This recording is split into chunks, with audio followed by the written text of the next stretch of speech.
ராகுல் Tikki bro very talent, very entertainer, beautiful entertainer. சூப்பராக பண்ணுவார், ரொம்ப பிடிக்கும் ஒரு வீடியோ எப்பவுமே. இதுக்கப்புறம் வீடியோ பார்க்க முடியாதுன்னும் போது ரொம்ப கஷ்டமாக தான் இருக்குது. என்னாச்சுன்னு பார்த்தீங்கன்னா ஆக்சிடெண்ட்டில் இறந்துட்டு இருக்கிறாரு. அது பைக்கு கட்டுப்பாட்டு இழந்து ஆக்சிடெண்ட் ஆகிடுச்சின்னு சொல்கிறாங்க. எனக்கு தெரிஞ்ச வரைக்கும் அவருக்கு இன்றைக்கி பேட் டைம். அவர் ரெடியாக நம்மளை விட்டு போகிற அளவுக்கு ஆகிப்போச்சு. வேலைக்கு தாப்பா எழுதி போட்டான், ஆனா அவனுக்கு வேலை வரல. நீ என்னப்பா படுப்பு படிச்ச? பிஇ. இந்த பையனுக்கு கொழுப்ப பாராயா? நான் என்னடா படுப்பு படிச்சுன்னு கேக்குறேன். பிஇங்கிறான். திமிர பாரு. இப்படி ஒரு என்டர்டெய்னராக இருக்க ஒரு நபர், பயங்கரமான டேலண்ட் இருக்கிற நபர், அவர் ஆசைகள் கனவு அதிகம். ஆண்டவன் அவ்வளோ நம்மள்ட்ட இருந்து கூட்டிகிட்டு போயிட்டான்.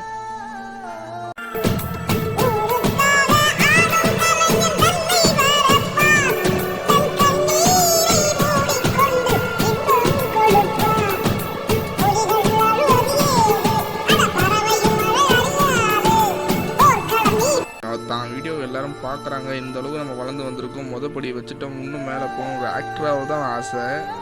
கண்டிப்பாக அதுக்கான எல்லா தகுதியும் இருக்குது. நல்ல டான்ஸரு, எல்லாமே பண்ணுவாப்புல. இந்த நிலைமை அவருக்கு வந்திருக்கக்கூடாது. I miss you bro. டெக்னிக்கை கண்டினியூ பண்ண முடியாதனால அந்த பாலிடெக்னிக்கை வந்து டிஸ்கண்டினியூ பண்ணிட்டு ஒரு செப்பல் கடை, அந்த டைம் கிடைக்கும் போது ஏதாவது ஒரு ட்ரைனேஜ் கிளீனிங்கு எல்லாமே ரொம்ப அனுபவிச்சு தான் வந்தேன். அவங்க எங்கேயோ வீட்டை விட்டு எங்கேயோ போனதில்லை. வீடு விட்டால் வீட்டிலேயே அடைஞ்சிருப்பாங்க. ஏன்னா அவங்களுக்கு ப்ரெஷரு, பேக் பெயின், எங்கள் அம்மாவுக்கு வந்து சொல்ல முடியாத சில விஷயம்லாம் இருக்குது. அதையும் தாண்டி இப்போ ஒர்க்குக்கும் போயிட்டு என்னையும் பார்த்துக்கிட்டு வீட்டையும் பார்த்துக்கிட்டு இருக்கிறாங்க. அழுதுட்டு அம்மாவை நினச்சி ஒரு சொந்த